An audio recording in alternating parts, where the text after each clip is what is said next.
Erectile dysfunction అంటే erections తక్కువగా రావడం లేదా మొత్తానికే రాకపోవడం. ఎరెక్టైల్ డిస్ఫంక్షన్ రావడానికి గల ముఖ్య కారణాలు ఒకటి రక్త సరఫరా తక్కువ అవ్వడం పెన్నిస్కి.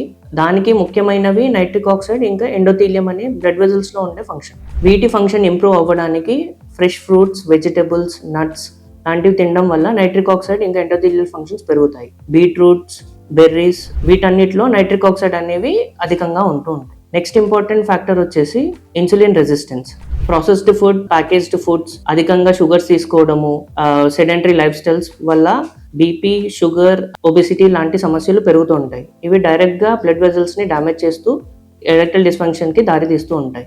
నెక్స్ట్ ఇంపార్టెంట్ ఫ్యాక్టర్ వచ్చేసి నర్వ్ హెల్త్ అండ్ బాడీలో ఉండే టెస్టోస్టెరాన్. ఇవి డైలీ ప్రోటీన్ ఇంటేక్ ఇంకా ఫ్యాట్ వల్ల మెయింటైన్ అవుతూ ఉంటాయి.